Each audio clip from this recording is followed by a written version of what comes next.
কুল হুয়াল্লাহু আহাদ, নবী আপনি বলুন আমি আল্লাহ একক। তারা যখন জানতে চায় আপনার মালিক কতজন, আপনার আল্লাহ কতজন, সাথী সঙ্গী আসেনি, টোটাল সংখ্যা কত, রব্বে কারীম বলেন কুল হুয়াল্লাহু আহাদ, নবী আপনি বলুন আমি আল্লাহ একক, আমি আল্লাহর কোনো সাথী নাই, সঙ্গী নাই, কোনো ইলাহ নাই। আমাদের ইয়াকিন আর বিশ্বাস হলো আমাদের মালিক কয়জন, আরো জোরে লা ইলাহা ইল্লাল্লাহ, লা ইলাহা ইল্লাল্লাহ, লা ইলাহা ইল্লাল্লাহ।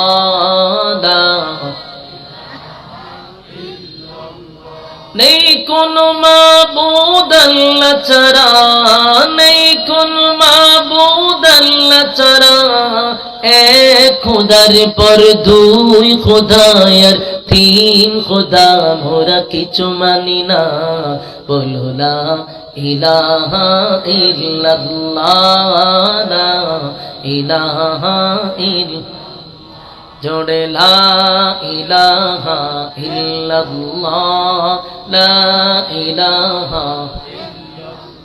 নেই কোনো মাবুদ আল্লাহ ছাড়া, আল্লাহ ছাড়া কোনো মাবুদ নাই, কোনো ইলাহ নাই। এটা আমাদের ইয়াকিন আর বিশ্বাস, এটা আমাদের ঈমান। আল্লাহ বলেন নবী আপনি বলুন আমি আল্লাহ এক অদ্বিতীয়, আমার কোনো সাথী নাই, আমার কোনো সঙ্গী নাই।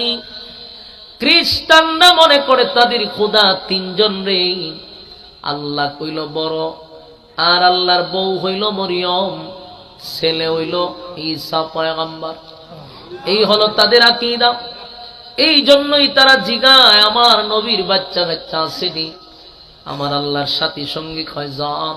আল্লাহ কয় স্পষ্ট জানায়া দেন কুল হুয়াল্লাহু আহাদ, নবী আপনি বলুন আমি আল্লাহ এক, আমার কোনো সাথী নাই, সঙ্গী নাই। তাহলে তাদের প্রথম প্রশ্নের জবাব আমার আল্লাহ নবীর মাধ্যমে দিয়া দিল। তারা জানতে চাইল আমার আল্লাহর সংখ্যা কতজন। মালিক কয় আমি এক অদ্বিতীয়, আমার কোনো সাথী নাই, সঙ্গী নাই, ইলাহ নাই। আল্লাহ রাব্বুল আলামিন বলেন বন্ধু জানায়া দেন। দ্বিতীয় প্রশ্ন তারা করলো আপনার আল্লাহ কি করে, কেমনে চলে, চলে কেমনে? আল্লাহ কয় আল্লাহুস সামাদ, আমি আল্লাহ কারো মুখাপেক্ষী না, আমি কারো উপর ডিপেন্ড করি না, আমি কারো ডিপেন্ড করি না। কুল কায়নাত আমার উপর নির্ভর করে। বলুন আল্লাহ কি কারো উপর নির্ভর না? কুল কায়নাত আমার মালিকের উপর নির্ভর করে রে। আমার মালিক আমাদেরকে রিজিক দেয়, এটা আমাদের ইয়াকিন আর বিশ্বাস। আমাদের রিজিক দেওয়ার মালিক কে? আমাদের ব্যবসায় বরকত দেওয়ার মালিক কে? সন্তান দেওয়ার মালিক বাবা শাহজালাল বাবা, শাহভরান, মুডাফির, সিকনফির। সন্তান চাইবেন কার কাছে? ঠিক আছে, বাবার দান কাকে রে? আচ্ছা কোন দান মানছে যে মাজারে গিয়া ফুট চায়, সন্তান চায়। বাবাই যদি সব সন্তান দিয়া থাকে, গুরু ছাগলই সন্তান পাইল কো? কোন গুরু ছাগল মাজারে যাইতে তো গিয়া দেখছি না বক্তি দিতে। গুরু ছাগলে কি মাজারে গিয়া কয় যে আমার একটা সন্তান দেন? এরা দি ৩-৪টা একসাথে বের করে লাগে। হ্যাঁ, ছাগলে দেলায় ৩-৪টা। বাবার আশীর্বাদ ছাড়া ওই। আর তুই মানুষ হইয়া বাবার দ্বারা তার সন্তান দিবার লেগিয়া মাথার উপরে সুবারি তুইয়া জুতা দিয়ে একটা বাড়ি মানুষ যেত টাস করিয়া, তাহলে একবার সুযোগ গেল। তুই বিশ্বাস করা আল্লাহ সব দেয়। রিজিকের মালিক যদি আমার মালিক হয়, তাহলে তুই চাইবি আল্লাহর কাছে রব্বি হাবলি মিনাস সালিহিন। তুই নেককার সন্তানের জন্য দোয়া কর মালিকের কাছে। আল্লাহ দিতে পারে সব। ৮০ বছরও মালিক সন্তান দিছে। কথা হয় ইব্রাহিম খলিলুল্লাহ রে আমার মালিক ৮০ বছরেও সন্তান দিতে যদি পারে, তাহলে তোমারে কেন দিতে পারবে না? তুমি চাইতে পারো না। চাইতে হবে কার কাছে? আমার ইয়াকিন আর বিশ্বাস হলো আমার রিজিকের মালিক আল্লাহ, আমার সন্তান দেওয়ার মালিক আল্লাহ, আমার সুস্থতা রাখার মালিক হইল আল্লাহ। সব আল্লাহর উপরে ছেড়ে দেন। এই জন্য আল্লাহ বলেন আমি কারো উপর নির্ভর করি না, কুল কায়নাত আমার উপরে ডিপেন্ড করে। তারপরে তারা প্রশ্ন করল, এই আব্দুল্লাহর পুত্র মোহাম্মদ, তোমার আল্লাহ বিয়া শাদী করছিনি, বাচ্চা কাচ্চা আসিনি? দিকে বলছে জানেন, কারণ এরা খুদায় মনে করছে ঈসা যেহেতু আল্লাহর ছেলে, তাহলে আল্লাহ বিয়া করছে মরিয়ম রে। নাউজুবিল্লাহ, কত খারাপ চিন্তা করে। এই জন্য তারা প্রশ্ন করছে, আব্দুল্লাহর পুত্র মোহাম্মদ, বলো না তোমার আল্লাহ বিয়া শাদী করছনি? আল্লাহ জবাব দিয়া দিছে, আল্লাহ লাম ইয়ালিদ ওয়া লাম ইউলাদ, আমি আল্লাহ কারো কাছ থেকে জন্ম নেই নাই, আমি আল্লাহ কাউরে জন্ম দেই নাই। সুবহানাল্লাহ। আমার মালিক কারো কাছ থেকে জন্ম নেই নাই গো, আমার মালিক কাউরে জন্ম দেও নাই, আমার মালিকের শুরুও নাই, আমার মালিকের শেষও নাই। বলুন, মালিকের কি ঘুম আছে, ক্লান্তি আছে, মরণ আছে? মাঝে মধ্যে মালিক একটা সময় একটু রেস্ট নেয়। হ্যাঁ, আল্লাহু লা ইলাহা ইল্লাহু আল হাইয়ুল কাইয়্যুম লা তাখুযুহু সিনাতুন ওয়ালা নাওম। আল্লাহ বলেন আমার মরণ নাই, আমি চিরঞ্জীব। আমার ঘুমও নাই, আমার তন্দ্রাও নাই। একটা আছে ঘুম নাই কিন্তু মাঝে মধ্যে একটু ক্লান্ত হয়। আমার মালিক বলেন আমার ঘুমও নাই, আমার তন্দ্রাও নাই। সুবহানাল্লাহ। ঈসা হযরত মূসা আলাইহিস সালাতু ওয়াস সালাম একবার শুয়ে শুয়ে শুয়ে শুয়ে কল্পনায় কল্পনায় মনে মনে, মুখ দিয়া না, মানে মনে মনে কল্পনা করি না আমরা। মূসা আলাইহিস সালাতু ওয়াস সালাম একবার আকাশের দিকে তাকাইয়া কল্পনায় কল্পনায় বলতে লাগলো, হায় রে, এই বিশাল আসমান, সাতটা আসমান, সাতটা জমিন, সূর্য চন্দ্র গ্রহ নক্ষত্র পাহাড় পর্বত সাগর নদী নালা খাল বিল কীট পতঙ্গ আমার মালিকের ইশারায় চলে রে। একটা সেকেন্ডও এদিক সেদিক হয় না। মালিকের হুকুমে প্রতিদিন সূর্য কোন দিক দিয়া ওঠে? পূর্ব দিক দিয়া ওঠে। বস্তু যায় কোন দিকে? কোনদিন কি মিস হইছে যে আজকে তাড়াহুড়া করতে গিয়ে পশ্চিম দিকে উঠে গেছে গা? মূসা আলাইহিস সালাতু ওয়াস সালাম বলেন, এত সুন্দর করে প্রতিদিন, এত সুন্দর করে সময়ের সাথে সে ডিউটি পালন করে যাচ্ছে, সব ডিসিপ্লিন খুব সুন্দর, মালিকের অর্ডারে সব চলতেছে। মালিকের কি একটু ক্লান্ত লাগে না? আমার আল্লাহর কি একটু ক্লান্ত লাগে না? উনি কি রেস্ট নেয় না? এই কথাগুলি মূসা নবী এমনিতেই মনে মনে ভাবতেছে আর আকাশের দিকে তাকায় আছে। এটা ওনার মনের কথা, এটা কিন্তু মুখের কথা না। ছোটবেলা আমরাও চিন্তা করছি, আমার এখনো স্মরণ আছে। আমরা ছোটবেলা কইতো, আমি কইতো উপরে কে আল্লাহ, তাকে আমি চিন্তা করতাম যে তু সাত কেমনি উঠলো, লামে কেমনি। এটা মনে মনে আমরাও চিন্তা করছি। তখন চিন্তা করতাম যে কেমনি উঠলো। মূসা নবীও মনে মনে মনে মনে চিন্তা করলো। হঠাৎ করে তাকায়া দেখে জিবরাইল পাশে দাঁড়াই দিছে। মূসা নবী কয়, ঘটনা কিতা? জিবরাইল তুমি কিতা? ঘুমায় ঘুমায় বুঝি ইতি চিন্তা করো, আল্লাহ কেমনে ঘুমায়, আল্লাহ ক্লান্তি আসেনি? মূসা নবী লাভ দিয়ে উঠে হয়ে গেছে, সর্বনাশ। এটা আমার মনের কথা, মুখ দিয়ে কইছি না। তুমি জানলা কেমনে? জিবরাইলকে গায়েব জানতো? হ্যাঁ, আশেখ রাসূল কথা কই না, জিবরাইল গায়েব জানতো? জিবরাইল যদি গায়েব না জানে তো ফিরে জানে কেমনে?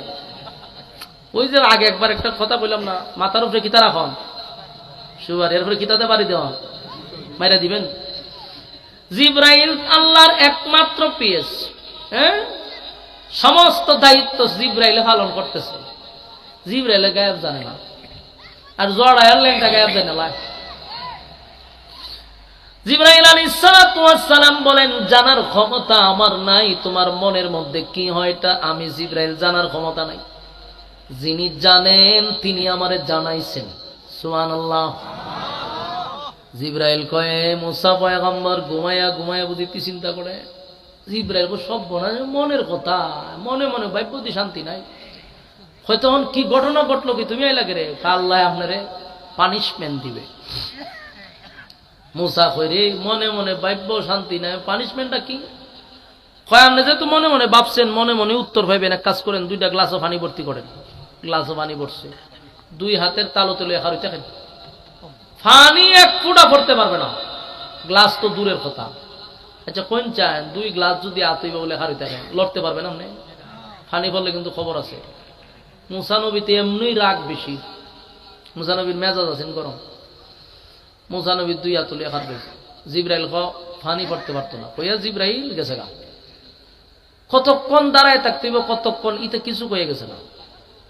মুসা নবী সারাটা দিন 2 হাতে গ্লাস লইয়া দাঁড়াইতে দাঁড়াইতে দাঁড়াইতে ক্লান্ত হয়ে গেছে। আচ্ছা কোন চান ক্লান্ত হইলে কিসে ধরে? ঘুমে ধরে। মুসা নবীর ক্লান্ত শরীর নিয়ে ওনারা ধরে লেছে ঘুমে। খার হইয়া তো আর ঘুমানি যায় না, ঘুমের বাবে ধরে, কিন্তু ঘুমে ডাইরেক্ট ধরতে পারে না, খার হইছে তো। তো ঘুমের বাবে যখন দৌড়ে তখন শরীরে একটু লাড়াছাড়া দেয়। মুসা নবী দাঁড়াইছে ক্লান্ত শরীরে, হঠাৎ করে যখন বাবে ধরছে ঘুমের, এমন লাড়া মারছে। লাড়া মারতে 2 গ্লাস পড়ে গেছে, পইরা গ্লাসও ভাঙছে, পানিও পড়ছে। এমনি রে জিবরাইল দাঁড়াই দিছে। মুসা নবী ছায়াতে জিবরাইল খারাপ। জিবরাইল খামটা কিতা করছেন? খাম কিতা করছি পরে, সারাদিন যে আমি খের রইলাম, সারাদিনের মধ্যে তুমি একবারও আইলা না, ঘটনা কি? গ্লাসও ভাঙলো, পানিও বললো, তুমিও আইলা, ঘটনাটা কিতা? বললেন পানি ফালাইলেন কেমনে? হয় আমি ইচ্ছা করে ফালাই নেই, আমার ঘুমের বাবে ধরছিল, যার কারণে আমার হাত আমার নিয়ন্ত্রণে ছিল না। জিবরাইলের জিগা কতক্ষণ ঘুমাইছেন আপনি? মুসা নবীর মেজাজটা কেমনি এমনি গরম, আরো গরম করে লেছে। হয় বেড়া ঘুমাইতাম কতক্ষণ, আবার দাঁড়ায় রইছি, দাঁড়ায় কি মানুষ ঘুমায়নি? ঘুমের বাবে ধরছে, বাবে। কত বাপটা কতক্ষণ ছিল? কৌশান মেজাজটা কেমন গরম হয়। বাবে আবার কতক্ষণ থাকতো? হালকা লারা মারছে, আমার শরীর বাপ আছে ঘুমের, এর ভিতরে খাম করতে গেছে না। জিবরাইল হতে 1-2 মিনিট হইতো না, ধরু মিয়া শরীরে বাপ আইছে ঘুমের, এক জাকনিতে আমার নিয়ন্ত্রণ হারাইছে। বারবার বারবার জিজ্ঞাসা করে জিবরাইল, এ মুসা পয়গম্বর বলেন না কতক্ষণ ঘুমাইলেন? মুসা নবী কয়, জিবরাইল রে আমি ঘুমাই নাই, আমার ঘুমের ভাবে ধরছে, তাই আমার হাত আমার নিয়ন্ত্রণে ছিল না। মুসা নবী বারবার বুঝাইতেছে। জিবরাইল কয়, মুসা রে মনে মনে ভাবছিলেন, কল্পনায় কল্পনায় ভাবছিলেন, তাই আমার মালিক আপনারে কল্পনায় কল্পনায় উত্তর দিয়া দিছে। মুসা নবী হঠাৎ করে চিন্তা করলো, কথা তো ঠিক। সেজদায় পরে কান্না শুরু করছে, মালিক বুঝতে পারি নাই, আমি মুসার হাতে বেশি কিছু ছিল না, 2টা গ্লাস ছিল, পানি ভর্তি 2টা গ্লাস লইয়া দাঁড়াইলাম। 1 সেকেন্ডের ঘুমের ভাবের কারণে আমার 2 হাত আমার নিয়ন্ত্রণের বাহিরে চলে গেল। আল্লাহ, আমার 2 হাতে তো 2টা গ্লাসই ছিল, আর তো কিছু ছিল না। কিন্তু আপনি মালিকের হাতে 7 আসমান 7 জমিন কুল কায়নাত আপনার হাতে নিয়ে বসে আছেন। মালিক আপনি যদি ঘুমান, আসমান কি থাকবো? কথা হয় না। জমিন থাকবো, সূর্য চন্দ্র গ্রহ নক্ষত্র কিছুই থাকবে না। জমিনের মধ্যে জালজালা শুরু হয়ে যাবে, জমিন ধ্বংস হয়ে যাবে, সব কিছু ভেঙ্গে টুকরা টুকরা হয়ে যাবে। তার মানে আমার মালিক 1 সেকেন্ডের জন্য ঘুমায় না। এটা ছিল মনে মনে কল্পনা, কল্পনায় আল্লাহ জবাব দিয়া দিছে। মুসা নবী বুঝতে পারছে আমার মালিক আমারে বুঝাইয়া দিছে আমার 1 সেকেন্ডের ঘুমের বাবে যদি গ্লাস পড়ে যায় তাহলে আসমান কেমনে থাকবে, জমিন কেমনে থাকবে যার হাতে। আমার যুবক ভাইরা, তাই আমার মালিক ঘুমায় না, আমার মালিকের মরণ নাই, উনি চিরঞ্জীব। আল্লাহ বলেন লাম ইয়ালিদ ওয়া লাম ইউলাদ, আমি আল্লাহ কারো কাছ থেকে জন্ম নেই নাই, আমি কাউরে জন্ম দেই নাই, আমার শুরুও নাই, আমার শেষও নাই। সুবহানাল্লাহ। তাহলে কয়টা প্রশ্ন গেল? তিনটা গেছেন কি আপনাদের খবর নাই। প্রথম প্রশ্ন আল্লাহ কয়জন, কথা বুঝতেছি। দ্বিতীয় প্রশ্ন আল্লাহ কি করে। 3 নাম্বার প্রশ্ন আল্লাহর ছেলে মেয়ে কয়জন। আল্লাহ পাইলাম ইয়ালিদ ওয়া লাম ইউলাদ, আমি আল্লাহ কারো কাছ থেকে জন্ম নেই নাই, কাউরে জন্ম দেই নাই। তাদের 3 প্রশ্নের জবাব আমার মালিক দিয়া দিল। এরপরে তারা প্রশ্ন করছিল তোমার আল্লাহর শক্তি কেমন, তোমার আল্লাহর বাহিনী কেমন, আমাদের সঙ্গে লাগলে পারবো নি। চিন্তা করেন, মাথা মুড় হইলে যা হয়, আর মূর্তি পূজারীদের মাথা একটু মুড় হইতে হয়। ওই নমরুদ্দার সময়ও ইব্রাহিম খলিলুল্লাহ রে নমরুদ্দা কইছিল তোমার আল্লাহ আমার সাথে লাগলে পারবো নি। না, ইব্রাহিম আলাইহিস সালামের সময় নমরুদ্দা কইছিল যে আমার যে বাহিনী, তোমার আল্লাহ আমার সাথে পারবো, বলো আমি প্রস্তুত, তোমার আল্লাহ রে আমার সাথে যুদ্ধ করবো নি। নাউজুবিল্লাহ। এই নমরুদ্দা মূর্তি পূজারী আছে। চিন্তা করে না, পরে আল্লাহর সাথে বলে যুদ্ধ করতে হয়। আল্লাহ শেষে বাহিনী পাঠাইছে, এমন বাহিনী পাঠাইছে যেগুলো আমরা তাফায় মেরা লাই। মশা পাঠাইছে, মশা পাঠাই গিয়া নমরুদ্দারে সাইজ করছিনি। কথা বল না দি, নমরুদ্দা 50 কিলোমিটার এরিয়া নিয়ে বাহিনী দাঁড় করাইছিল, আল্লাহর সাথে যুদ্ধ করত। লোহার পোশাক পরাইছে সবটিরে, লোহার পোশাক পরাইয়া অস্ত্র নিয়ে দাঁড়াইছে, কয় আল্লাহর সাথে যুদ্ধ করবো। ইব্রাহিম আলাইহিস সালাতু ওয়াস সালাম বারবার নমরুদরে বলছে, নমরুদ সীমা লঙ্ঘন করছ, নমরুদ্দা তোর কপাল কিন্তু খারাপ, তুই আমার মালিকের সঙ্গে যুদ্ধের জন্য প্রস্তুতি নিছ। এই নমরুদ্দা কয় তোমার আল্লাহরে খুব তাড়াতাড়ি বাহিনী পাঠাইতে, আমার বাহিনী রেডি আছে। চিন্তা করছেন, আল্লাহ বারবার নমরুদরে ছাড় দিছে, কিন্তু নমরুদ্দা ছাড় পাই আল্লাহর নাফরমানি বেশি করছে। তাই একটা সময় আমার মালিক কয় নমরুদ্দারে সাইজ করতে গিয়ে আমার কামান বিমান লাগব। কথা হইনা দি, বড় কোনো বাহিনী পাঠানোর দরকার আছে। আল্লাহ এমন এক বাহিনী পাঠাইল যেগুলা হইল মশার বাহিনী। শা শা করে বাহিনী যখন নিচের দিকে নামছে, হাজার হাজার বাহিনী নমরুদের লোহার পোশাক পরে দাঁড়ায় আছে। এগুলো আই আই এক একটা বাহিনীর ভিতরে ঢুকছে। এরা মনে করছে যে মশা তো তা হয় আমি এলাম, কিন্তু এটি যে আমরা যে মশা, এই মশা না, এটি তো রক্ত খায়। আর এটি ডিল মিশিং এর মতো, সুই ঢুকায় ডিল করে করে ভিতরে বাইরে জায়গা, যেখানটা ঢুকে ওখানটা বাইরে জায়গা। বাইরিয়া সাল নিছিলেন নি, সাল দে দয় কিতা কইন আপনারা, সালইন সালইন কইন, ওই সালইনের মতো সাল লাইছে এক একটারে দইরা। মিনিটও লাগছে না, হাজার হাজার বাহিনীরে কয়েক 1 মিনিটের ভিতরে আল্লাহ হুতাইয়া দিছে। নমরুদ্দা কতক্ষণ ছায়া খালি লীলা দেখছে যে গড়টা কিতা, এই পরিমাণ প্রশিক্ষণ প্রাপ্ত সেনাবাহিনী লামাইলাম, লুয়ার পোশাক পরায় লামাইলাম, কি বাহিনী রে বা।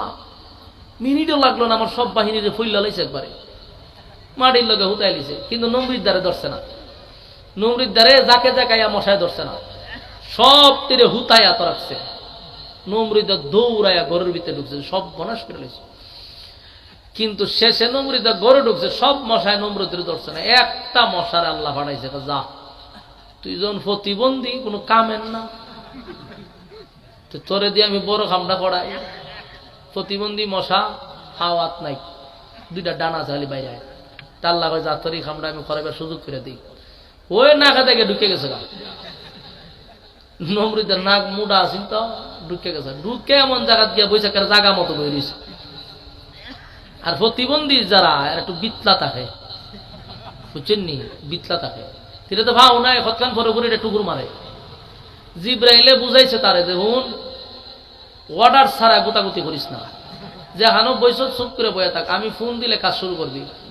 জিব্রাইলের নাম্বার রাখছে, এখান থেকে ফোন দেয় যে হ্যাঁ এখন গোতা দে। তো সুই একটা আছে না মাথায়, এটা হলো ইনসুলিন, যেটা এটা মগজে ঢোকায়। আপনি বুঝুন মগজে যদি খামড় দেয় সর্বনাশ সর্বনাশ। নম্বরি দেখে লাফে তিনা তুলছে উপরে, উইটা দুই হাত দিয়ে তা পাইতেছে, ওয়ালও বাইরিতেছে, যা ফাইতেছে জারু দিয়া বাইরিতেছে, যেটা ফাইটা তো বাইরে, কিন্তু বেতা সারে না।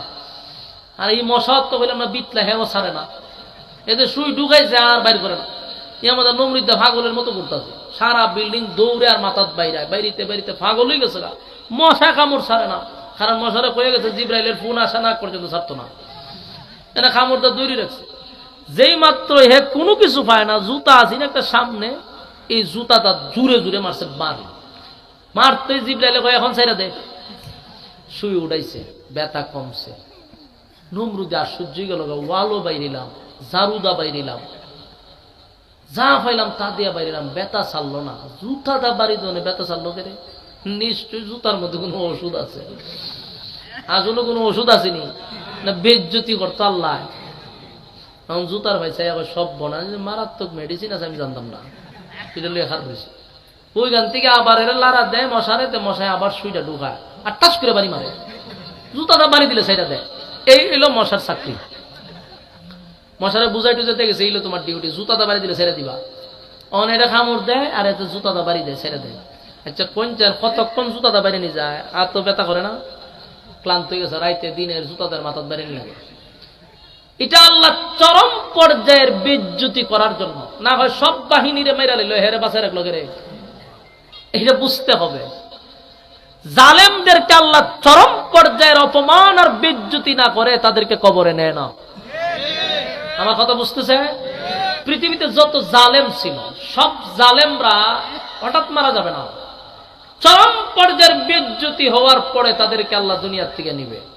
এই পৃথিবীতে যত জালেম আছে, এখনো যে জালেম গুলা আছে, বাচ্চা আছে, মরছে না, এই জালেম গুলাদেরকে বলবো এখনো তোমাদের কাজ শেষ হয়েছে না, জুতার বাড়ি তোমার কপাল এখনো রইয়া গেছে, জুতার বাড়ির লেগে অপেক্ষা করো।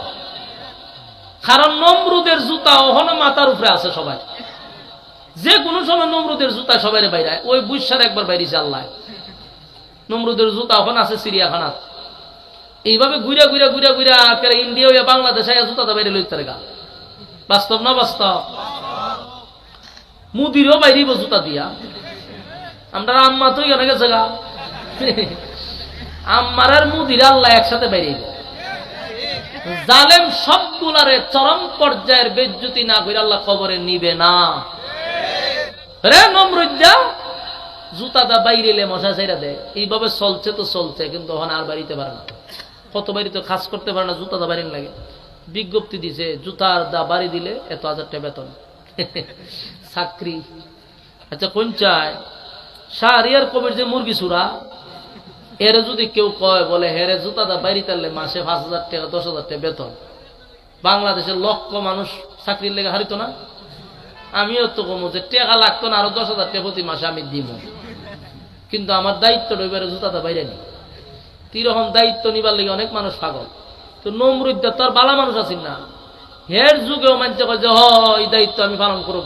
একজনের দায়িত্ব নিছে, প্রথম প্রথম শখে শখে আর জুতাটা বাইরেছে, বাড়িতে বাড়িতে বাড়িতে বেচারাও ক্লান্ত হয়ে গেছে।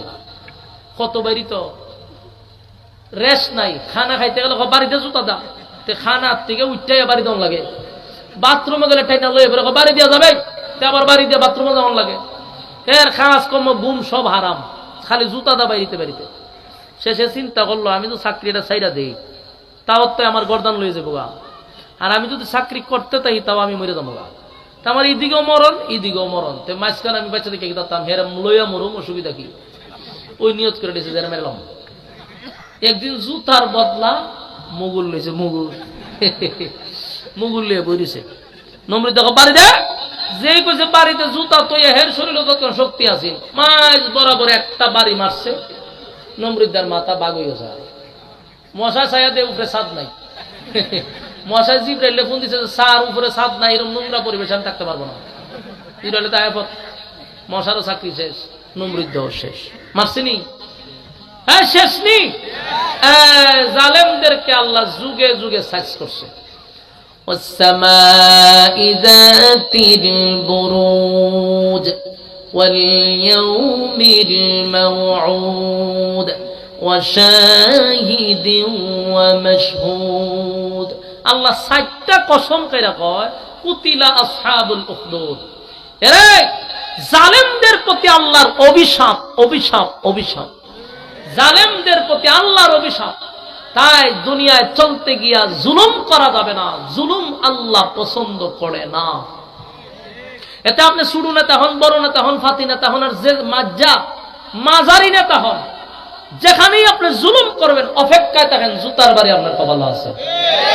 কথা কয় না?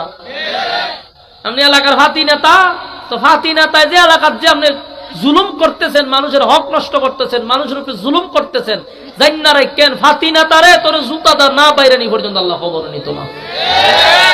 অপেক্ষা করতেই।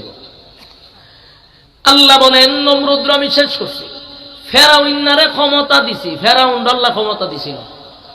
ফেরাউন্নার আল্লাহ এত বড় ক্ষমতা দেওয়ার পরও ফেরাউন্না আল্লাহর সাথে ফল্টি মারছে, ডাইরেক্ট ফল্টি মেরে দিছে। একদিন ভাই নিজে বলে খুদা, চিন্তা করছেন আল্লাহ ভাই আমি তোর 40 বছর অসুস্থ করলাম না, সুস্থ রাখলাম, একটা সর্দি হইল না তোর, তোর এত বড় রাজত্ব দিলাম, তখন রাজত্ব তো ভাইয়া হামাইন্নার বুদ্ধিতে হে খুদা দাবি করলিছে। ফেরাউনের জীবনীটা যদি আপনি পড়েন, আমি পড়ছি কয়েকবার, আমি দেখলাম ফেরাউনের যতটা দোষ এর থেকে বেশি দোষ আছে এর সাথে একটা থাকতো হামান। এই সূরায় সমস্ত বুদ্ধি দিয়ে হের এই জায়গা পর্যন্ত আনছে। এই জন্য সঙ্গী ভালো হওয়া দরকার। বন্ধু যদি খারাপ হয় তে আপনার এই ইয়াবা পর্যন্ত খাওয়াইব, ট্যাবলেট খাওয়াইব। আর যে মানুষদের সিগারেট খায় ফোলা বানে, এটা কি এমনি এমনি টানে? এটার আপনি ওইটা শানে নজরুল যদি একটু খান, তাহলে গিয়া দেখবেন কোনো না কোনো বন্ধু এরা টান শিখাইছে। প্রথমে মাগনা হয়তো দুষ্ট একটা টান দে, আর টিয়া লাগতো একটা টান দে, হেরে যে টান দেওয়াইতে দেওয়াইতে পরে দেখো তোর টান দেওয়া শিখাইছি, হন আমার খাওয়া। এই জন্য বন্ধু ভালো হতে হবে। বন্ধু যদি খারাপ হয় তাহলে কিন্তু অস্তিত্ব থাকে না। সঙ্গীটা ভালো রাখবেন। বন্ধু এ জাহান্নাম পর্যন্ত আপনার নিব, বন্ধু এ জান্নাত পর্যন্ত নিব। বন্ধু নির্বাচন করতে হবে। কথা কি বুঝুন আমার যুবক ভাইরা? রব্বে কারিমের সঙ্গে নমরুদ যুদ্ধ করতে চাইছে, টিকতে পারছে? কথা বলেন, টিকতে পারে না। আমার আল্লাহ সাইজ করে ছেড়ে দিছে। এবার আসুন, ওই মক্কার মূর্তি পূজারীরাও নবীর কাছে আইসা বলে আপনার আল্লাহ কি আমাদের সঙ্গে লাগলে পারবো? আল্লাহ শেষের অংশে বলেন ওয়ালাম ইয়াকুল্লাহু কুফুয়ান আহাদ। আমার সমতুল্য, আমার সমকক্ষ আর কেউ নাই, কেউ নাই। তোমরা বেড়াগিরি যাওই করো, আমি আল্লাহর সঙ্গে বেড়াগিরি করতে যাইও না, অস্তিত্ব থাকবে না। এই যে মক্কার মানুষ নবীরে একে একে বিতর্কিত প্রশ্ন করছে।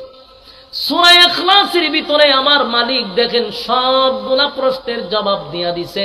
তাদের প্রথম প্রশ্ন আল্লাহ কয়জন? আল্লাহ কয় কুল হুয়াল্লাহু আহাদ, আমি আল্লাহ এক দ্বিতীয়। তারা বলে আল্লাহ কি করে? আল্লাহুস সামাদ, আল্লাহ কয় আমি কারো উপর ডিপেন্ড করি না। লাম ইয়ালিদ ওয়া লাম ইউলাদ, তারা প্রশ্ন করে আপনার আল্লাহর ছেলে মেয়ে আসেনি? আল্লাহ কয় লাম ইয়ালিদ ওয়া লাম ইউলাদ, আমি কারোর কাছ থেকে জন্ম নেই নাই, কাউরে জন্ম দেই নাই। তারা বলে আপনার আল্লাহর শক্তি কি পরিমাণ? আল্লাহ বলে ওয়া লাম ইয়াকুল লাহু কুফুয়ান আহাদ। এবার আসুন, এই সূরাটাতে আপনারা শুনলেন, বলুন এখানে প্রাসঙ্গিক কোন সাবজেক্ট আছে না? একটা সাবজেক্ট, শুধু আল্লাহর শান মান মর্যাদা নিয়ে এই সূরা আল্লাহর পরিচয় তুলে ধরছেন। এই জন্য সূরাটাকে বলা হয় শানে ইলাহি, আল্লাহর শান মান মর্যাদা নিয়ে আলোচনা। তাহলে আমরা কয় ভাগ শেষ করলাম? 2 ভাগ। কয় না? কয় ভাগ শেষ করছি?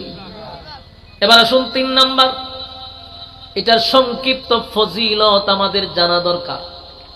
এই সূরাটার এত ফজিলত, যদিও ছোট ছোট সূরাটা খুবই ছোট, কিন্তু এর ফজিলত ব্যাপক।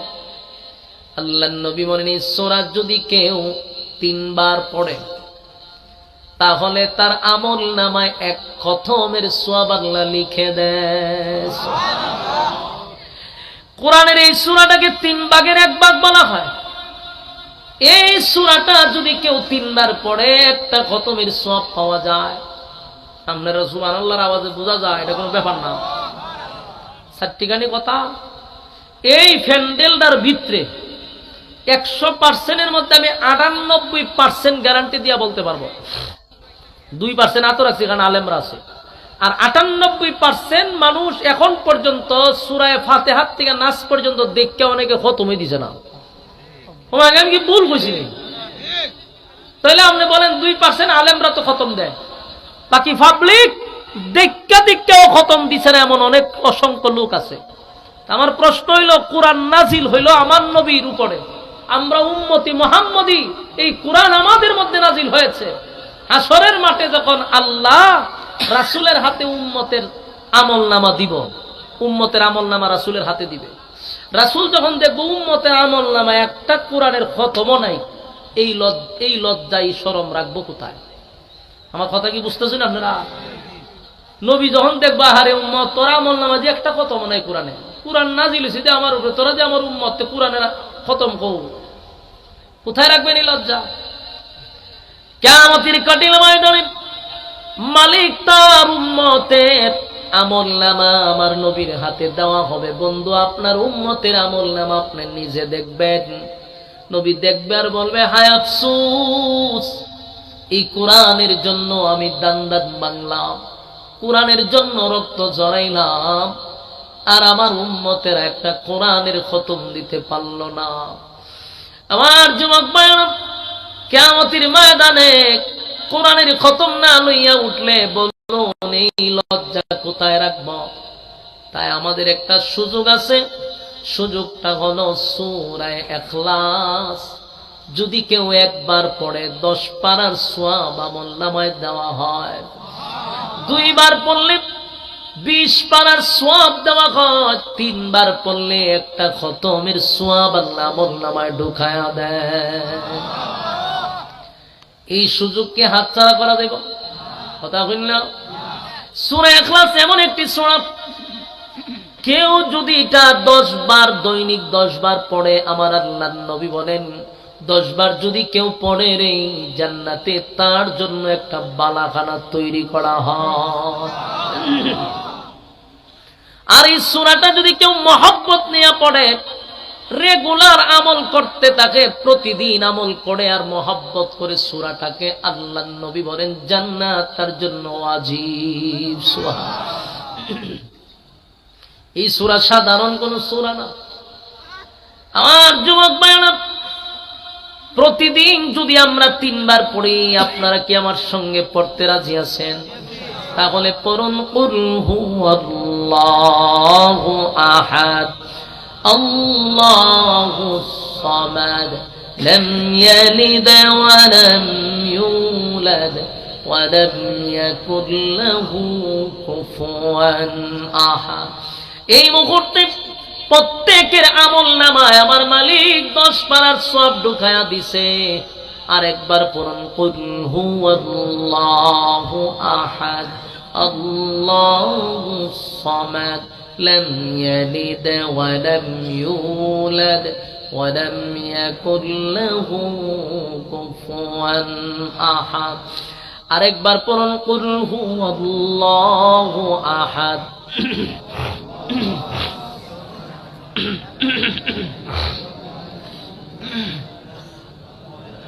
ওয়ালাম ইয়াকুল লাহু কুফুয়ান আহাদ। এই মুহূর্তে আমার সঙ্গে যারা পড়লেন, মাইকের আওয়াজ যত দূরে যায় গো, তারাও যদি আমার সঙ্গে পড়ে, তাকে আল্লাহর কসম প্রত্যেকের আমলনামায় এই মুহূর্তে একটা করে কোরআনের খতমের সওয়াব আছে। চিৎকার দিয়া কোন সুবহান। সচরাচর আমরা মাহফিলে গেলে, বাড়িতে যাওয়ার সময় এক খতম কোরআনের সওয়াব নিয়ে যেতে পারি না। মাহফিলে বসলে পরে আমরা সচরাচর নেকি নিয়ে যাইতে পারি না। অধিকাংশ মাহফিল গুলাতে এখন হয় বিভিন্ন যাত্রা পালার মতো, বিভিন্ন সমালোচনা গিবদে আমরা পুরা মাহফিলটারে ভরপুর করে রাখি। আমরা সচরাচর ইবাদত বন্দেগী নিয়ে বাড়িতে যেতে পারি না, কিন্তু আজকে এখানে বসার কারণে প্রতিটা মুসল্লিদের আমলনামায় একটা করে কোরআনের খতম। সুবহানাল্লাহ। বাড়িতে গিয়া এই এলাকার মুর্দাগানের কবরে যেন আল্লাহ সওয়াব পৌঁছায়া দেয়। সকলে কোন আমিন। আমার যুবক ভাইরা, এখানে শেষ নয়। সূরা ইখলাস যদি কেউ তেলাওয়াত করে রে, প্রতিদিন প্রতিদিন প্রতিদিন আমলটা করতেই থাকে, কন্টিনিউ করতে থাকে। আল্লাহর নবী বলেন তার সম্মান আর মর্যাদা আল্লাহ বাড়ায়া দেয়। সুবহানাল্লাহ। এই সম্মান বেড়ে যাবে গো, ইজ্জত আল্লাহ বাড়ায়া দিবে। পয়গম্বর একবার যুদ্ধের ময়দানে গেছে যুদ্ধ করার জন্য, সাহাবায়ে কেরামদেরকে লইয়া নবী যুদ্ধের জন্য প্রস্তুতি নিচ্ছিল।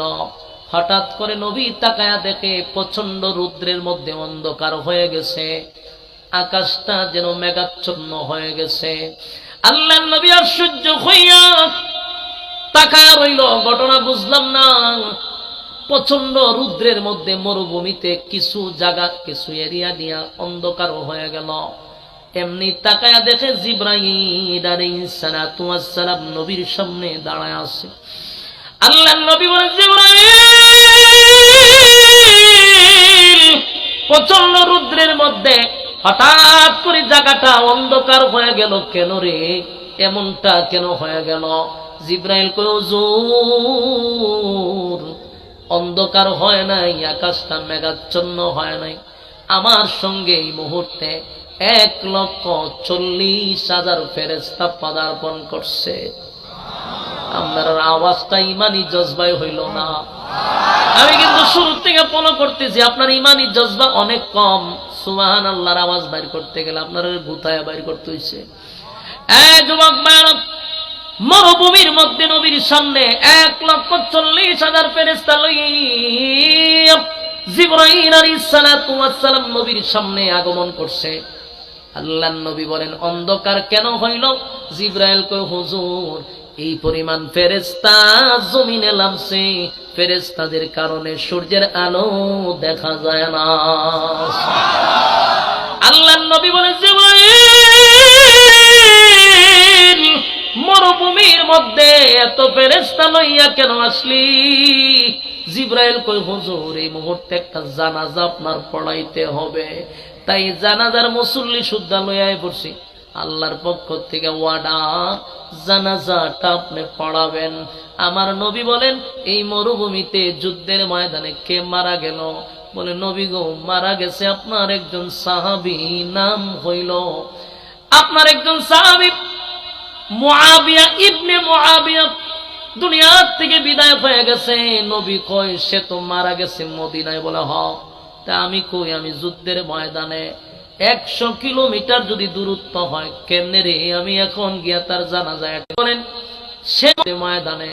জিবরাইল কয়, চিন্তার কোনো কারণ নাই, আপনি জানাজা শুরু করেন, প্রস্তুতি নেন। সাহাবায়ে কেরামদেরকে লইয়া আল্লাহর হাবিব জানাজার কাতার বন্দী হইল, কাতার সোজা করল। জিবরাইল কয়, হুজুর, আপনার প্রথম কাতারে 70,000 ফেরেশতা, পিছনের কাতারে আছে 70,000 ফেরেশতা। চিৎকার দিয়া কোন সুবহান। আল্লাহর হাবিব আশ্চর্য হয়ে গেল, মুআবিয়া ইবনে মুআবিয়া মারা গেল, আর আল্লাহ রাব্বুল আলামিন এতগুলো ফেরেশতা তার জানাজার জন্য পাঠায়া দিল। যুদ্ধের ময়দানে আমারে জানাজা পড়ানোর জন্য অর্ডার দিল। জিবরাইল কয়, হুজুর, আপনি জানাজার জন্য প্রস্তুতি নেন। নবী কয়, মুআবিয়ার লাশ কোথায় আর আমি কোথায়, কেমনে রে জানাজা পড়ায়? বলে, হুজুর, আপনি দাঁড়ায়া যান।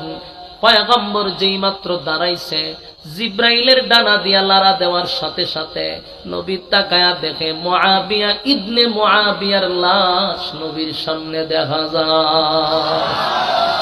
আমার যুবক ভাইরা, হাবিবে কিবরিয়া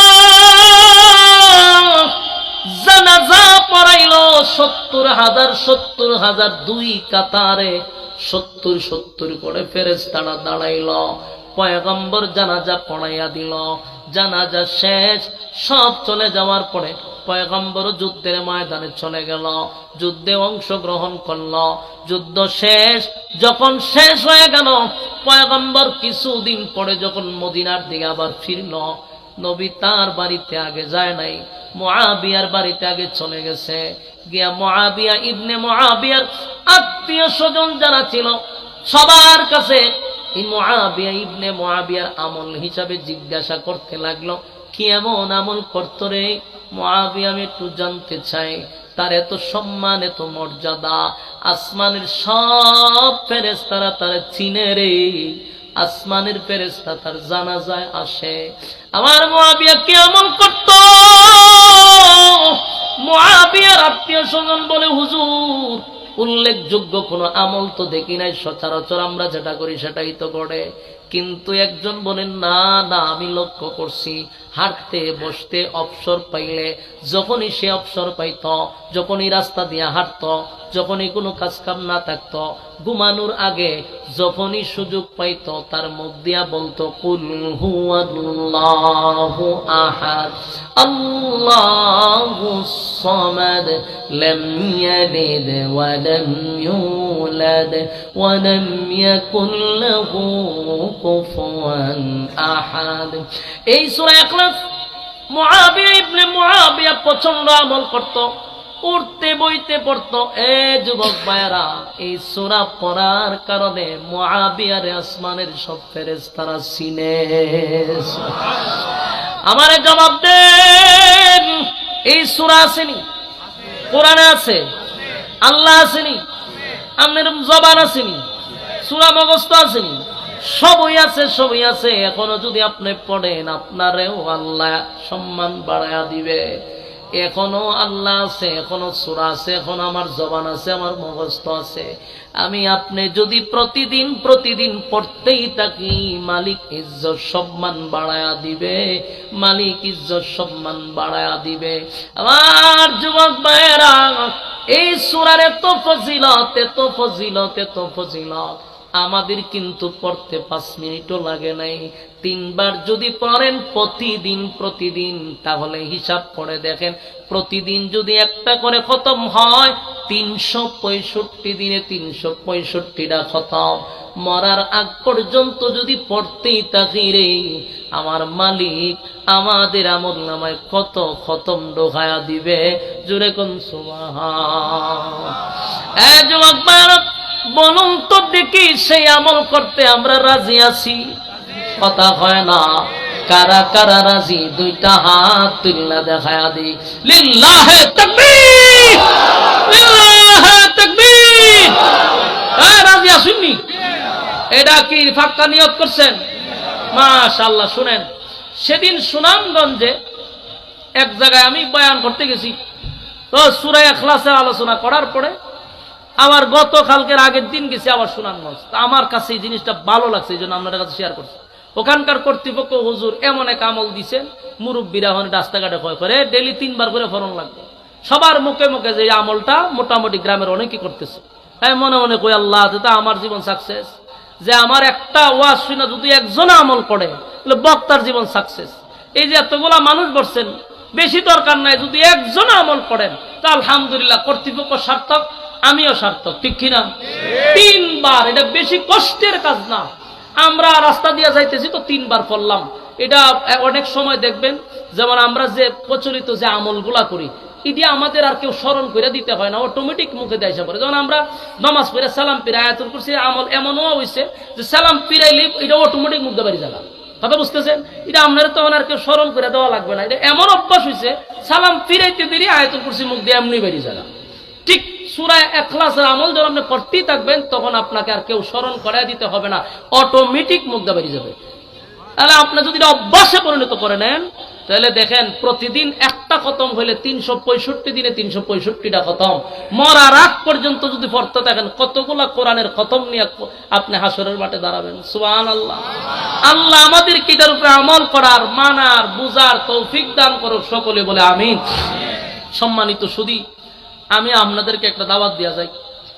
আগামী 8 ফেব্রুয়ারি রোজ শনিবার আমার হবিগঞ্জ জেলার মাতব্বর থানার জামিয়া মদিনাতুল উলুম আশরাফিয়া মাদ্রাসার বার্ষিক মাহফিল, যদি যান এখান থেকে যাইতে পারবেন, দিনের বেলা আছে, ইনশাল্লাহ যাইবেন। ওই সুনামগঞ্জ থেকে মানুষ যায়, সাতপুর থেকে মানুষ এসে পড়ে। আমি আপনাদেরকে এলান দিয়া যাই, আমাদের জামিয়া মদিনাতুল উলুম আশরাফিয়া মাদ্রাসার সভাপতিত্ব করবেন হেফাজতের সম্মানিত মহাসচিব আল্লামা শায়েখ সাজিদুর রহমান সাহেব দামাত বরকাতুহুম। উনি শুরুর থেকে আমার মাদ্রাসাতে আছেন। এরপরে বরুণার থাকবেন আল্লামা বদরুল আলম হামিদি সাহেব দামাত বরকাতুহুম। আর অনেক ওলামায়ে কেরাম সভাপতিত্ব করবেন। সেখানে বয়ান করবেন খতিবুল উম্মাহ মাওলানা হাফিজুর রহমান সিদ্দিকী সাহেব কুয়াকাটা। ওয়াজ করবেন মাওলানা আব্দুল হাই মোহাম্মদ সাইফুল্লাহ, চিনছেন? এরপর আছেন মুফতি রাজাউল করিম আবরার, এরপর আছেন মুফতি সিবগতুল্লাহ নূর, এরপর আছেন হযরত মাওলানা মুফতি সিরাজুল ইসলাম মিরপুরি, হযরত মাওলানা তাফিমুল হক হবিগঞ্জি মুহাদ্দিস সাহেবের ছেলে, এরপর আছেন মুস্তাকিমুল্লাহ হামিদি সাহেব, এরপর আছেন আপনাদের পরিচিত কি কয় উনি আছেন আশরাফুল আলম উবাইদি, আমার উস্তাদ, উনিও আসবেন ইনশাআল্লাহ। এরপরে আছেন আরো অনেক উলামায়ে কেরাম আছে। এর মধ্যে আবু রায়হান, ওই যে বিশ্ব সেরা হাফেজ কারি আবু রায়হান তেলাওয়াত করবে। এরপরে আবু উবাইদা থাকবে, সঙ্গীত পরিবেশনা করবে। এরপরে আরো আন্তর্জাতিক মানের কারি আরো আছেন। আপনারা ইনশাআল্লাহ থাকবেন, যাইবেন। দুপুরে আপনাদের জন্য তাবারকের ব্যবস্থা করছি ইনশাআল্লাহ। জিন্দা মুর্দার লাগে দোয়া। আর আমরা সাবেক হুজুর আছেন জি না, এর বাদে আমরা এই সংগঠনের সাবেক কাউন্সিলর মামুন আহমদ মারা গেছেন বিগত 3-4 মাস হইতা। একটু দোয়া করবেন। প্রতিষ্ঠাতা সদস্য আমরা দোয়া দাবি আপনার আজান থেকে অসুস্থতা, আমি জ্বর লই আইছি, আমার অসুস্থ দেন, নাক দিয়া পানি টিউবওয়েল শরীরে কুলাইতেছে না। হুজুর আমি অসুস্থ, ওইতো না অসুস্থ, আপনি বুঝতেছেন না তো, আমি কষ্ট ওয়াজ করতে আমার শ্বাস বন্ধ হইতেছে না, নাক দুইটা বন্ধ, দুটোটা বন্ধ। আমরা দুরূদ শরীফ পড়ি, আল্লাহুম্মা সাল্লি আলা মুহাম্মাদিন ওয়া আলা আলি মুহাম্মাদ কামা সাল্লাইতা আলা ইব্রাহিম ওয়া আলা আলি ইব্রাহিম ইন্নাকা হামিদুম মাজিদ। মুক্তাসার দোয়া করি, এরপর উলামায়ে কেরাম আছে, বিজ্ঞ আলেমরা আছে, তারা দোয়া করবে, ওয়াজ করবে। আমরা মুক্তাসার একটু দোয়া করি, আল্লাহুম্মা আমিন। ربنا ظلمنا أنفسنا وإن لم تغفر لنا وترحمنا لنكونن من الخاسرين رب العالمين। আল্লাহ আপনার কুদরতি নজর দিয়া তাকান। সাদা সাদা দাড়িওয়ালা মুরব্বীরা হাত বাড়াইছে, নওজোয়ান ভাইয়েরা হাত বাড়াইছে, ছোট ছোট মাসুম বাচ্চারা হাত বাড়াইছে, এমনকি জাতির শ্রেষ্ঠ সন্তান হযরত উলামায়ে কেরামরা হাত বাড়াইছে।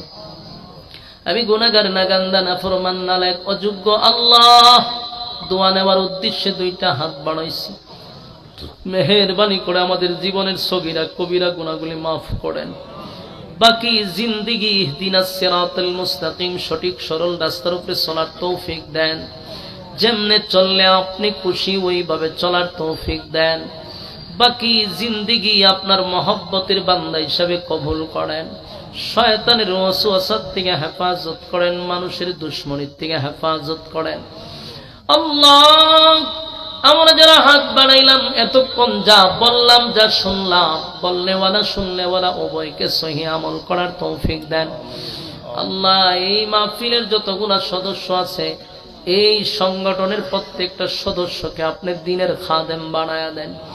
যারা এই মাহফিলটা করতে গিয়া দেশ বিদেশ প্রবাস থেকে যারা টাকা দিয়া, পয়সা দিয়া, বুদ্ধি দিয়া, শ্রম দিয়া, রান্না বান্না করে যে যেমনে পারছে মাহফিলটার জন্য রাত দিন অক্লান্ত পরিশ্রম করছে, রব্বুল আলামিন আল্লাহ প্রত্যেকের এই দান সদকাকে আপনি কবুল করেন। এই সংগঠনটাকে কিয়ামত পর্যন্ত কবুল করেন। সংগঠনের প্রত্যেকটা সদস্যকে দিনদার মুত্তাকি বানায়া দেন। কিয়ামত পর্যন্ত সংগঠনটাকে কবুল করেন। রব্বুল আলামিন আমার ডাইনে বামে সামনে পিছনে যত মুর্দাগান আছে, এই এলাকার প্রত্যেকটা মুর্দাগানের কবরে আজকের সবের হাদিয়া পৌঁছায়া দেন। আমরা যা বললাম, যা শুনলাম, ভুল ত্রুটি মাফ করে সবের হাদিয়া বিশ্ব নবীর রওজা মুবারকে পৌঁছায়া দেন। আল্লাহ আমাদের আব্বা আম্মা, দাদা দাদি, নানা নানি, শ্বশুর শাশুড়ি, আত্মীয় স্বজন যারা কবরবাসী, প্রত্যেকের রুহে সব পৌঁছায়া দেন। যারা জীবিত আছে হায়াতে আমলে বরকত দান করেন আল্লাহ। শেষ দরখাস্ত, যা বললাম যা শুনলাম নবীজির জুতার দুলার বরকতে দুয়ারে কবুল করেন। সুবহান রাব্বিকা রাব্বিল ইজ্জাতি আম্মা ইয়াসিফুন ওয়া সালামুন আলাল মুরসালিন ওয়ালহামদুলিল্লাহি রাব্বিল আলামিন।